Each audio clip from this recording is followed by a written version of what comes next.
So if we take a look, again, the math is easy here, but I want to make sure we look at a graphical analysis of this, because I think we can make some connections that are really important based on what we've talked about with antiderivatives. So if I were to graph Alex's velocity over the 3-hour span, we've got to suspend a little bit of reality here, but just bear with me for a moment. So we'll go ahead and make this 1 hour, 2 hours, 3 hours. This is time, and it's in hours.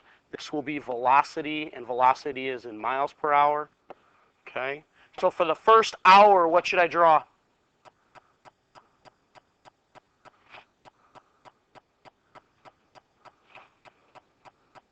What kind of a line? Some of you are signaling a line that is appropriate. What's the appropriate word to describe that line? A horizontal segment at 8 miles per hour, right? So let's call that 8.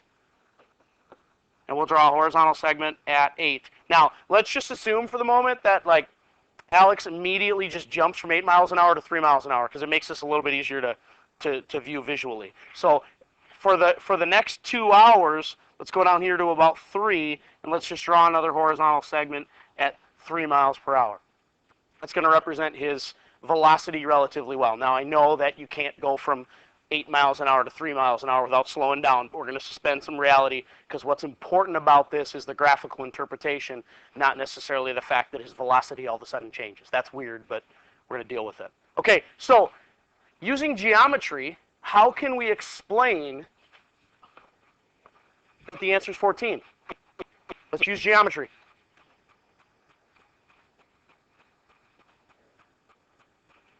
Okay, you're going to find the area under the line. So in your mind or otherwise, you're making this a rectangle and this a rectangle.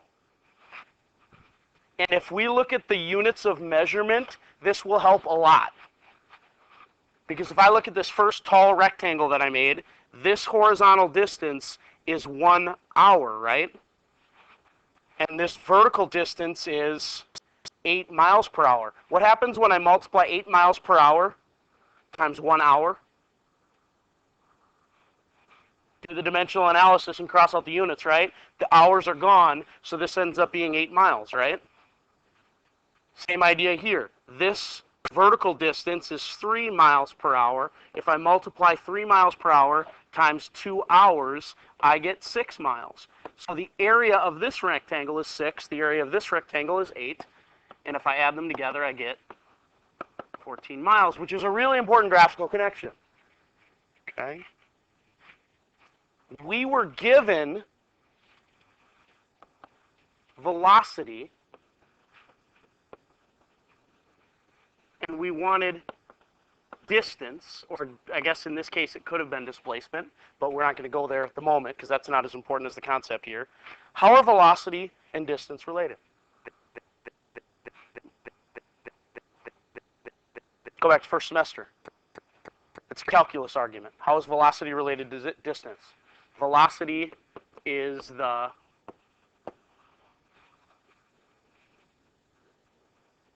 say it with more confidence. Derivative. Velocity is the derivative, and I guess technically this should be displacement. But in this case, if we're dealing, let's just assume we're dealing with direction and all the motion goes in the same direction, distance equals displacement. Okay? So therefore, make a chapter 5 argument and switch the words.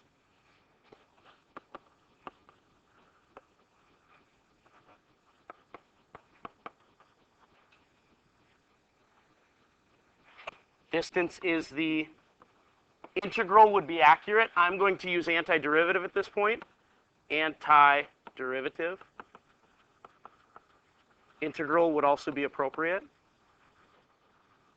Okay? So if you look at that little, here's where I want to go. Look at that little flow chart there. This is first semester right here. First semester we went down the curve that way. Second semester we're going to take the other branch. We're going to do integrals. What's the graphical, I guess what I'm trying to get at here, what is the graphical interpretation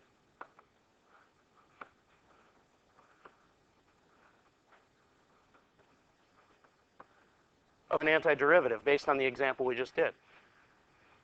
What does an integral mean in terms of a graph? What does an antiderivative mean in terms of a graph? the area under the curve. I gave you a graph of velocity. You found the area under that curve, and we can use a geometric argument. Let me go back and show you the slide again.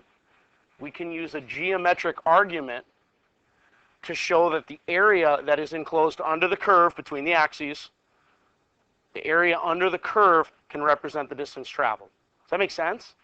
How do I go from velocity to distance? I find the area under the velocity curve, that's going to be the distance. There's going to be more details that are going to go into this, but that's a good start. Okay? So graphical interpretation, most mathematicians will say area under the curve, just as you said it, area under the curve. If you want to be really precise about it, it's the area between the curve and the x-axis. The x-axis is the lower bound. When we talk about under, it's under the curve but above the x-axis. And of course, curves are not always above the x-axis, so we'll talk about how you deal with curves that are under the axis later. But today, we're going to deal with we're going to deal with velocity curves that are above the x-axis to kind of build this idea of area under a curve and how you can approximate it. And then Thursday and Friday this week, we'll talk about the actual application of the antiderivative. But today I'm going to introduce some notation that involves adding up the areas of rectangles.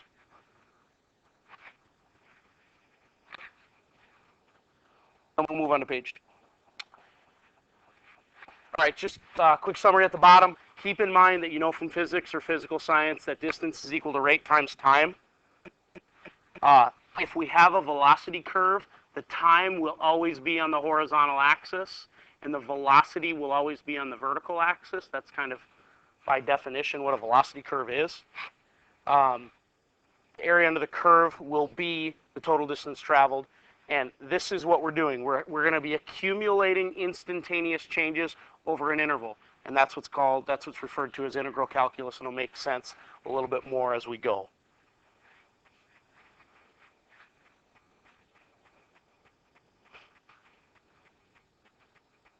Okay.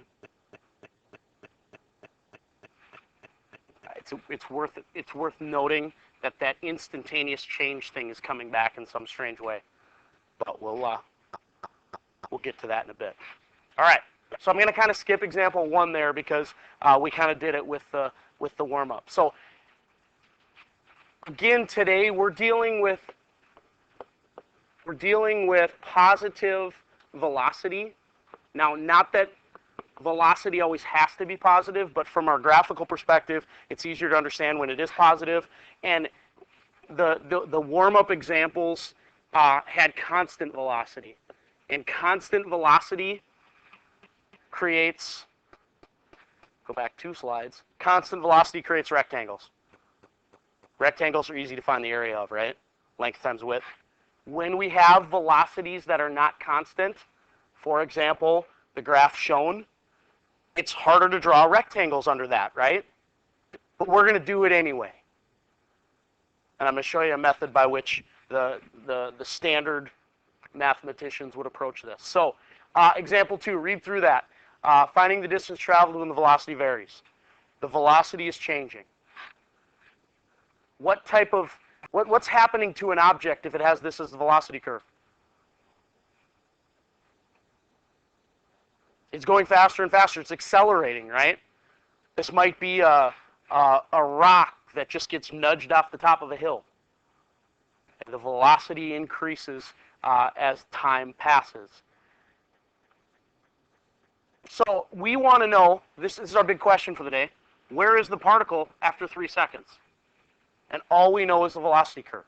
And we're not, at this point, going to know its exact value, but we're going to approximate it. Okay? And it states here, we don't have the tools to calculate it exactly, but we're going to create an approximation by dividing the time into what we're going to call n subintervals. Subintervals are chunks of time. Now, the good news is you're not going to have subintervals that are different lengths. They're all going to be the same. You're not going to create a long subinterval and then a short subinterval. We're going to chunk them up into evenly spaced intervals. In this case, we're going to use n equals 3. That means there are going to be, graphically, we're going to make 3 rectangles. Now, how many rectangles could we make?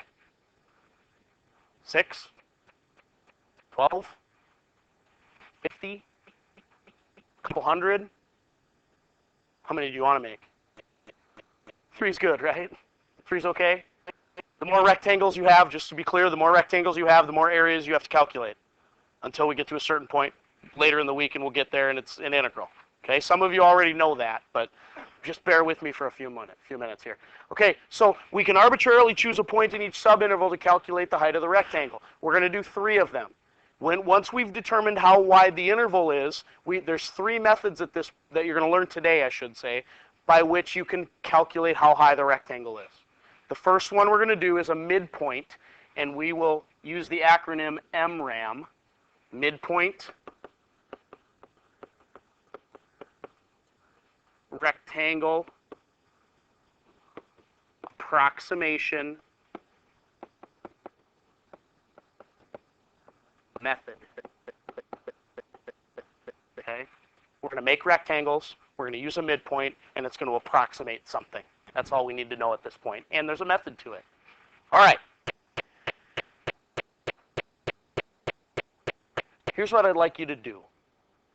I'm going to give you, I want you to play with this for a minute, but I'm going to give you some notation in just a couple of minutes after you play with this, because I think you can calculate the value without actually having the formal notation.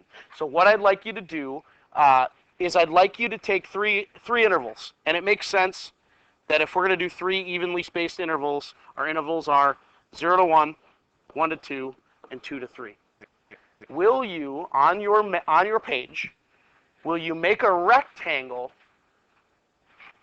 for each of those intervals so that the height of the rectangle is the height of the function at the midpoint of the interval?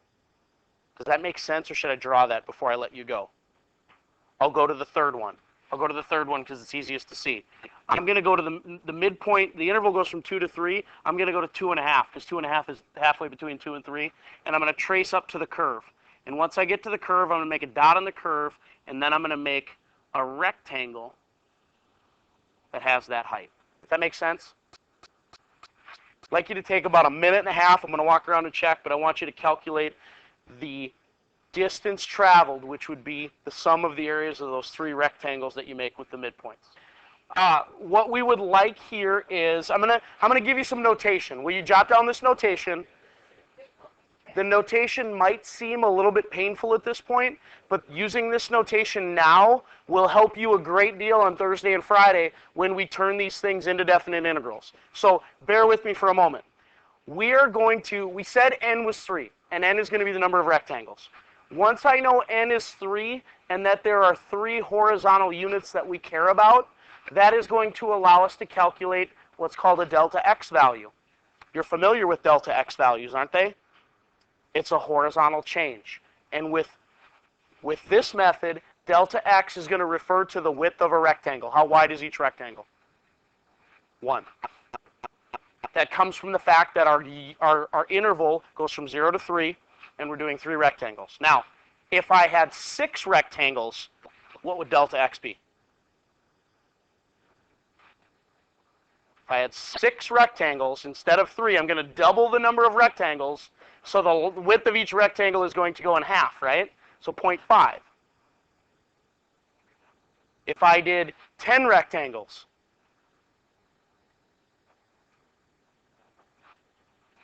don't worry about it, not important. You're going to have nice interval values, all right? They're going to be halves or quarters or whole values for delta x. Now, the next thing I'm going to do, and the book likes to introduce this, they're going to create x values with subscripts. So I'm going to start on the left side of my interval, and I'm going to go with the subscript values increasing as I go to the right at intervals of delta x. So in this case, since delta x is 1, the interval width is going to go, that goes from x sub 0 to x sub 1 is 1 unit. X sub 1 to x sub 2 is 1 unit. X sub 2 to x sub 3 is 1 unit. This is just going to help us with a standard notation for how to calculate these areas. All right. From this point, it's a matter of taking that notation and turning it into an area formula. And this is the hardest of the three, and that's why we started with it. So if I were to take the area of the first rectangle, and when I say first, let's actually use let's be more precise in our language. Let's do the leftmost rectangle, okay? Going left to right, the first rectangle is this one. Now, how do I find the area of a rectangle? Base times height. What's the base? Let's use, it's 1, but let's use the notation from the problem. The width of the rectangle is delta x, right? The height of the rectangle, and this is going to be true for the rest of the problems we do, the height of the rectangle is represented by a function value. In this case, the function value is v of t. Okay? Demo that place where it shows you that up here. This was a v of t question. A lot of these will be in terms of f of x, but this is v of t. So this is going to be the function v evaluated at a point. What point? Which one?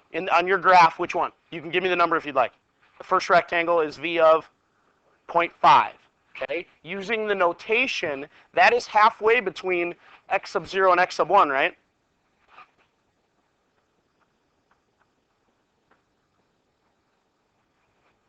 And this is general notation. That would be for the first rectangle. And the second rectangle would be delta x times the quantity v of x sub 1 plus x sub 2 divided by 2. What am I doing with that fraction here? I'm finding the point that is halfway between two x values, right? Okay. And the last one, how many of these are you going to have? 3. Why? As we said, n was 3. X sub 2 plus x sub 3 divided by 2. Okay? That's formal notation. Now, each of these is calculated a lot simpler than that. We said delta x was 1. And we said that first x value we cared about was 0.5 because it was halfway between 0 and 1. And what do I do to 0.5 if I want the height value?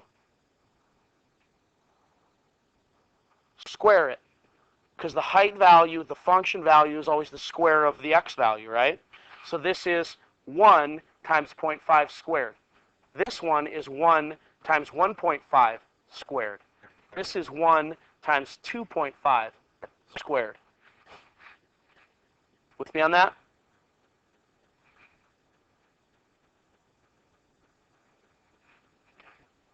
We'll do this a couple other different ways here too, but this is the midpoint method at this point. So when we do those three, I'm going to have to work down here now. 0.5 squared is 0.25, right? A quick way to do 1.5 squared? Do 15 squared. What's 15 squared? 225. Then we got to move the decimal over though, right? So this is 2.25. 2.5 is a lot like 25 squared, right? You know 25 squared? 625. And we end up here with an area of 8.75. Now, quick question. This would be, in this case, this would be in, do we have units here? Miles per hour, meters per second, miles, meters. This would be miles or meters depending on what unit of measurement you're dealing with. Could be kilometers, but we didn't assign one, so I'll put an M there for now. Okay? Now, based on the rectangles we drew, actually I didn't finish the rectangles. Here's the middle rectangle, guys. Pretty good approximation or really crummy approximation? Pretty good. Tell me why. It just is. It just feels like, it just feels right. Mr. Best just feels right. Give me some example why it might be pretty good. Okay, so that's as good as I've heard it. The area I included and the area I didn't include are about the same, right? With me on that? Visually, does that make sense? Are they perfect? No, because they're not actually, use the word triangles. They're not actually triangles, but they look like triangles, right? And same idea here. What I didn't include here and what I did include here are approximately the same. Visually, they look like they're the same. So that's actually pretty good. We're going to take two more methods. We're going to use an LRAM. This is on the next page of your notes. And we're going to use an RRAM. LRAM is left-hand rectangle approximation method. RRAM is right-handed rectangle approximation method. So let's do each of these. Again, I think you should use the notation here. The left-handed approximation method is, I'll go ahead and use the word area. The area is going to be approximately this. Delta x times f of x sub 0 plus delta x times f of x sub 1 plus delta x times f of x sub 2. This formula is going to be easier than the midpoint one. I'll go ahead and relabel the drawing with all of those x's here for you. This was x sub 0, x sub 1, x sub 2, x sub 3. Let's make visual sense of that formula. Okay. Here's the rule for a left-handed approximation. You start at the left-hand side of the interval you care about. And the interval we care about is 0 to 3. And we're going to continue to use n equals 3. We could use n equals 6. That would just make more rectangles. We'll talk about the impact of more rectangles in a moment. Okay. That makes our delta x value equal to 1 again, right? So from a picture standpoint, here's what you do. You start at the very left-hand point of the curve. You put a dot on the curve, and you draw a horizontal segment to the right, and you make a rectangle. Clearly, we've made an awesome rectangle at this point, haven't we? Why is that rectangle awesome? Because it doesn't have any area. It's not really a rectangle, but this is consistent with the left-handed rectangle approximation method. Then I'm going to go to my second interval. My second interval starts at x sub 1. I'm going to drop to the curve. We'll go across and make a rectangle. I'm going to go to x sub 2. I'm going to draw up to the curve. I'm going to draw across. I'm going to make my rectangle. Do I have 3 rectangles? You bet. This is rectangle 1. This is rectangle 2. This is rectangle 3. Okay? So when we do this area, we have 1 times f of 0 plus 1 times f of 1 plus 1 times f of 2. I'm using f's again, guys. What should these be? They should be v's, shouldn't they? Are you thrown off by that, or is that okay? It really should be 1 times v of 0. I'll write it again. You can write it again if you want to. Otherwise, don't worry about it. On the AP exam, they might care, but they'll be giving you the letter they care about anyway. And you won't be jumping from slide to slide on your AP exam. Okay? Just a procedural idea here. Since that delta x is in all of these, I think it's a good idea to factor it out. Now we've just got to add v sub 0 plus v sub 1 plus v sub 2. What's v sub 0? Or v of 0, sorry, not sub. V of 0 is v of 1, v of 2, and those are all the squares, right? So what do we get for an area approximation here? Make visual sense of the 5. Is 5, based on the one we just did, the midpoint one, is 5 good here? It's not a great approximation, but is 5 a good number for based on where we were at for the last example? It's got to be less than 8.75. How do you know? Because the areas I'm adding up are all under the curve, right? Good so far? Okay, let's go to RRAM. I switch up the order a little bit on RRAMs, and this works spatially for me. When I go RRAMs, I go to the right end of the interval. The right end of the interval is at 3. I want right-handed approximation, so the right hand of all of my rectangles have to be on the curve. So I'm going to go up to the curve, across 1 unit, that is delta x, and we're still dealing with the delta x of 1. I'm going to go to 2, I'll draw up to the curve, I'll draw across, make a rectangle that way. Go to 1, draw up to the curve, go that way. So with LRAMs, with LRAMs, I go left to right. With RRAMs, I go right to left. It works better for me spatially.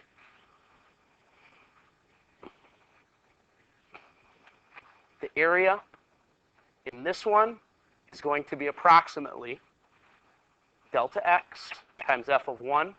I'm not going to use f's, though. I'm going to use v's this time. That should actually be delta t then, too. Make all kinds of corrections here today, guys.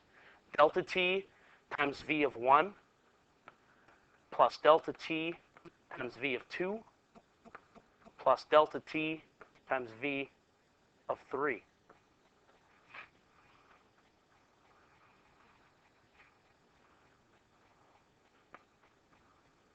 I'll go through that quickly, but that ends up giving us an area approximation of 14. Do you see it?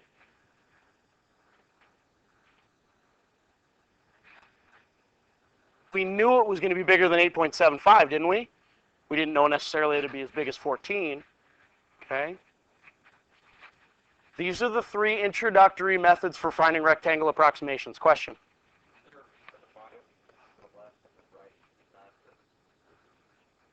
The reason we use the left and the right, not just the midpoint. I'm going to have to do some looking on that. It's a good question. My only answer to it at this point is that the AP exam expects you to be able to do all 3: a left endpoint, a right endpoint, and a midpoint. It's been a common practice in calculus class for a long time that you do all 3. And in addition to that, we've bumped section 5.7 up to after 5.2. And in 5.7, guess what we're going to use?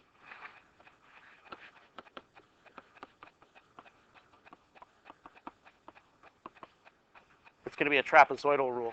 So at every delta x, you're going to draw a trapezoid on the curve, and it's going to be another way of approximating them. And those are kind of the 4 common methods. Another question beyond that?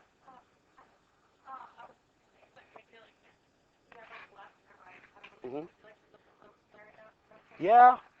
Yeah, that's pretty good. I mean, you can, that's the a minimum and a maximum idea that's a good conclusion to draw, because depending on the nature of the curve, and that's actually the back page of your notes, and I'm not actually going to answer it today, but depending on the curve, sometimes the R ram will be an overestimate. Sometimes it'll be an underestimate.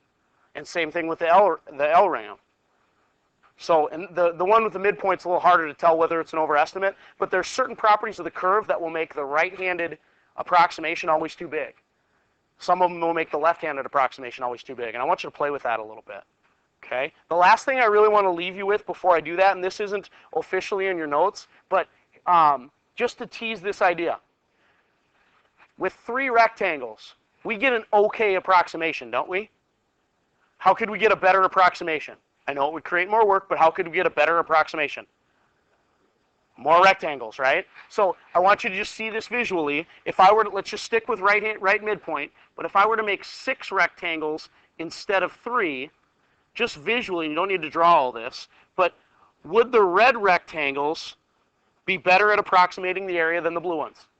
You go ahead and nod. That's pretty fair, right? So therefore, if 6 is really good, wouldn't 12 be better? So we could then go with 12, and you could draw. And since this is calculus, I hope that you have an idea where I'm going with this argument. Where am I going with this argument? If I want a better approximation, what do I always do? I make more rectangles, right? The more rectangles I make, the better approximation is going to be. You know that whole idea with the slope of a secant becoming the slope of the tangent? The closer you make the second point to the first, the closer it becomes to a tangent. That's what we're doing. This is calculus, and the idea that the more rectangles you make, the better the approximation is going to be. Am I going to ask you to make 12, 24, 48 rectangles? Probably not. But that's going to lead, I would, wouldn't I? That's going to lead us into Thursday and Friday, because what's better than 24 rectangles? 48. What's better than 48? 72, whatever, 96, whatever it might be. So what's the best number of rectangles that we could use here? An infinite number of rectangles. And if the number of rectangles was infinite, how thick would they be? How wide? What would our delta x be? Infinitely thin. This is the limiting argument of a definite integral. I want you to think about that as we go. Last thing. I want you to think about the properties of the curve that would create an overestimate and an underestimate. And I think you need to draw pictures for these. What properties of the curve have to be true if an LRAM is going to be an overestimate, or LRAM being an underestimate?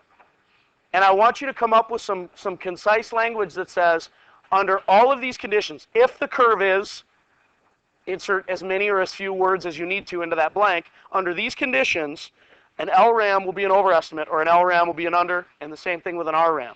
I'm going to have you just go ahead and not worry about the midpoint one, because with the midpoint one, it's a little more complicated. Because we already talked about the midpoint one, some of the curve is above, some of the curve is below, and it's not worth our time to determine how much is above and how much is below, and whether or not that's an over or under an estimate. So go ahead and try day one. There's some good problems there. I think it's worth practicing the notation. As stated, it'll be easier down the road if you use the delta x and the x sub 0, x sub 1, and all that notation that we talked about today.